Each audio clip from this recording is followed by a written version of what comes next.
Hey there, King Kings family. Welcome to this episode of Beyond Sunday. We are continuing our Multisite podcast series today, and we're going to be examining the preaching style that will be employed at our future campuses. So joining me today is a man who knows a thing or two about preaching, our teaching pastor, Zach Zehnder. Zach, how's it going today? It's going good, Dan. How are you doing? You know what? I'm doing pretty well, and thank you for asking. You're welcome. People don't ask me. No one asks the host. It's all about the guests. Really? But that's how it should be. Yeah. So I'm actually okay with it. I'm sorry. Do you need to get anything else off your chest before we get going today? I feel good, actually. I'm Good. all right. Yeah. Good. I feel comforted. Just a quick catch-up for everyone. We're entering a very exciting time of growth here at King Kings. Yeah. We feel that God has called us to expand to 10 campuses over the next 20 years, starting with the Northwest Omaha Campus in 2023 and a Gretna campus in 2024. This will allow us to grow our footprint in Omaha and reach even more people for Jesus. So the obvious follow-up to that news is, does that mean we're going to be hiring a bunch of pastors to populate these campuses? Not exactly, and that's what we're going to talk about today. Zach, can you just kind of walk us through what a Sunday message is going to look like at some of our new campuses? Yeah, so I think like the Sunday messages at our new campuses will probably look very similar to what it looks like at our I Street campus, except it'll all be video. And so what's interesting though is I don't know if when you come to the I Street campus, most of the people that come here actually look at the video screens anyway, even though the live person is there. And so yeah, we're going with a model to really maximize the messages that come from I Street to the campuses. And we're doing that for a few reasons. Like one of them is we really want to present a unified message.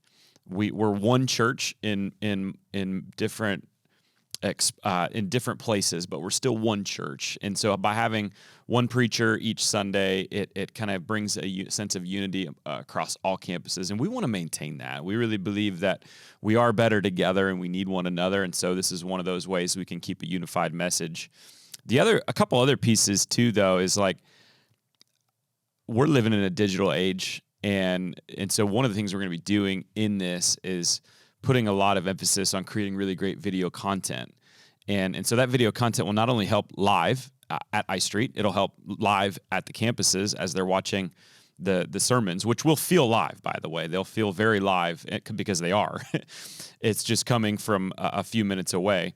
But also, like, we're creating a lot of investment in putting these together so that we can also have these videos, these messages in the content available for our YouTube channel. We can create bite-sized content. We can rearrange that content on our website to really give valuable information for people that are looking for things. And so to me, there's some churches out there that are thinking, discipleship strategies, and they're thinking like, well, this is our in-person strategy and this is our digital strategy. And to me, it's like, no, we make disciples and we need to figure out how to do that in every avenue. And so digital is a huge reason. So not only is it going to bring unity, I think, through the message, but it's going to create content that we can use to help disciple people throughout the week as well.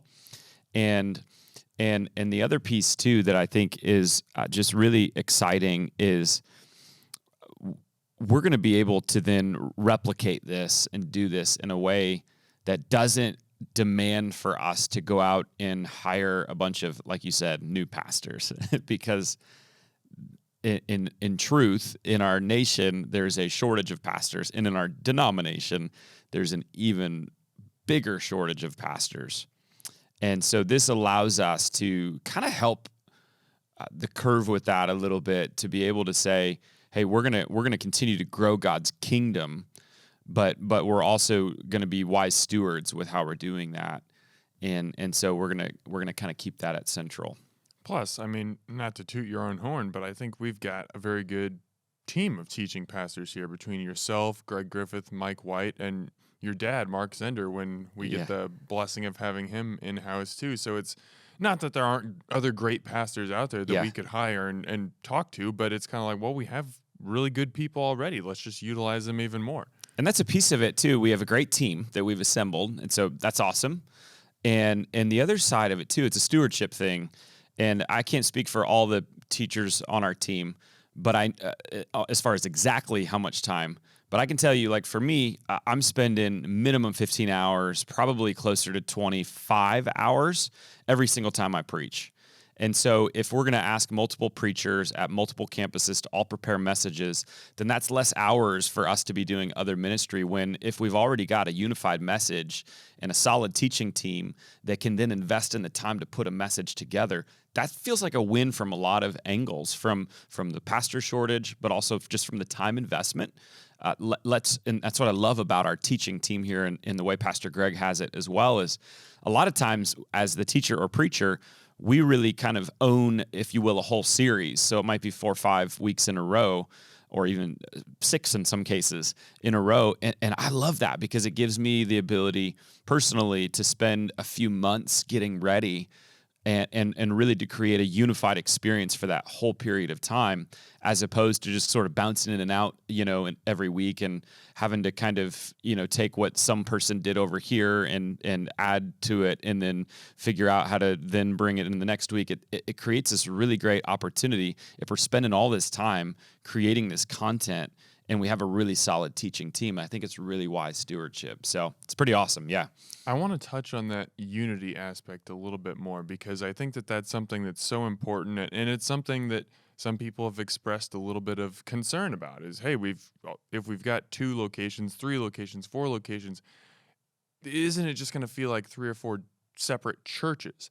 And I think if you have different teaching pastors at each location, even if they're preaching on the exact same subject, the exact same book, even the same chapter of the Bible, you can have wildly different messages. And that's not necessarily a bad thing, but again, that makes it feel more like separate churches. It's just kind of like, okay, we're all under the King and King's umbrella, but it's not really unified. This just further emphasizes, that unity, and that everybody's seeing the same thing. So if you would go to the Northwest Campus one week and then come back to I Street next week, you're not going to be like, whoa, what is this series? It's all going to feel very cohesive because the same thing's being preached, right? Absolutely. And I think as we expand, because we want to expand because that's what we believe God's called us to do. And we want to do it in the right way, in a way that honors God, in a way that is wise stewardship. But we also want to continue to carry on that unity. Like you said, there's a really sweet thing happening here at the I Street campus. The 16 months that I've been back, like I've just noticed, like there's a really good staff health and a culture here that I think will carry on. And so we want to have that carried on. And by sharing the message, that's one of the ways that I think we can keep that unity. And if we didn't, like you said, maybe even we're preaching on the same themes or whatever, but everybody takes it their own direction. And usually they would, by the way. Dan, you sit in our teaching team meetings every week, and we go through the message and for this week and usually the following week. And so we all kind of just share ideas and illustrations, and one of us takes it this way and one of us takes it this way. And those conversations are super helpful in kind of forming the message and kind of putting the final pieces on it. For me especially, I know they're very helpful. But yeah, everybody's got their own bent, and so this is one way for us to stay together. And the truth is that when you expand out to 2, 3, 4, 5, there is greater opportunity for vision to leak and for unity to sort of disappear. And so this is one of those ways that I think we can really come together and stay unified. One of many ways. It's not the only way, but it's one of many ways that we can stay unified. Mm-hmm. I know you're a guy who has done a good deal of traveling. You've visited a lot of different churches. I'm sure that you've visited churches that have had video preaching. Can you just kind of talk about some of those experiences and the successes you've seen? Yeah, that's great. I think years ago I would have said, man, I'd much rather be in a room with a live preacher who's good than a video preacher who's great. And I think I've pivoted away from that, truthfully, because we are such in an age where we look at screens and everything is digital. And by the way, digital's real. So it's not like it's not live or it's not real. It's real. It just may not be in the same room. And that's not as big of a hindrance. And so I sat in a church let's see, it would have been this past summer, I think, and watched a video. And truthfully, I felt more connected to the preacher on the screen than I did even to the campus director that Sunday. Now, I think over time that connection with the campus director will be greater, but I felt a really deep connection with the pastor on the screen. And I'll tell you, I'm a content consumer like crazy, and so I listen to sermons all the time, and so I have no problem listening, and I find great value in digital content, whether it's in a church on a Sunday during the service, or whether it's during the week, as I'm doing my own study or my own devotions. I think that it's not something that's a hindrance to me anymore. To me, it's like, oh, this is really awesome, and now this content can live on because we live in this digital age. And so, yeah, lots of churches, especially our size, are seeing the need to grow and expand, and also, like you said earlier, seeing the shortage of pastors that seminaries are producing, and so they're going this multi-site video-based route. And I was looking today actually at a study, and it said that of churches that worship about 1,000 or more on a Sunday, which we're in that range, that 33% of them are opening a multi-site campus in 2023. Wow, really? Yeah, a third of them. Yeah, and that's not like the other 67 aren't opening one ever. No, that's just they're maybe not in 2023, but 1/3 of them have a plan to open a campus. And so that's just what churches our size are doing. They're recognizing that the greatest way to grow the kingdom of God is statistically in our nation, either by planting new churches or by opening campuses. And opening campuses through multi-site, through video venue, is a super effective way today that statistically is one of the best. And so that's what we've decided. It's like we want to be a part of that. We want to grow God's kingdom. And so we'll do anything short. I know I've heard Pastor Greg say it many times, anything short of sin to reach new people. And so this is what we're doing. This is what churches our size are doing to grow God's kingdom. I want to clarify a couple things as well. There are still going to be plenty of live portions of what happens on a Sunday morning at our campuses. Yeah. There's going to be, like you mentioned, a campus director who will be live kind of running the show. Worship will be live. There'll be still be children's programming. There's going to be all kinds of good stuff still happening in person. Just that preaching component will be on video. I love the point that you brought up about even now when the preacher is live, most people are watching the screen anyway, and there are benefits to that. You can see their facial expressions. You can see their hand movements. If they're using some kind of a prop or drawing or something, it's so much easier to see. So I can understand why there's some hesitation around, oh man, I don't want to go to church and watch a video, but in some ways it is just as, if not more, engaging. Yeah. Yeah, and to anyone that might have those hesitations, I'd say that's fine to have those, but I would say give it a chance and try it out and see for yourself, because it's a method and a strategy of church growth and expansion that is working like crazy.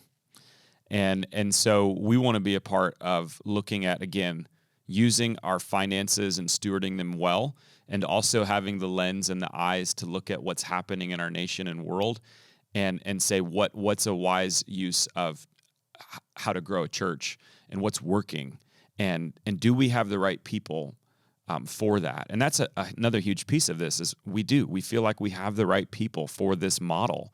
And so sometimes it's not forcing the model that you think could work, but it's looking at your church, at the leadership and the staff that you have, the people in the church as well that attend, the resources that are in the church, and the community that you're being called to, and saying what's the best way for us collectively to reach this area.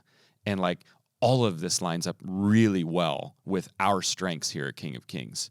And so to me, it's a no-brainer, and I'm excited to be a part of it and love the vision.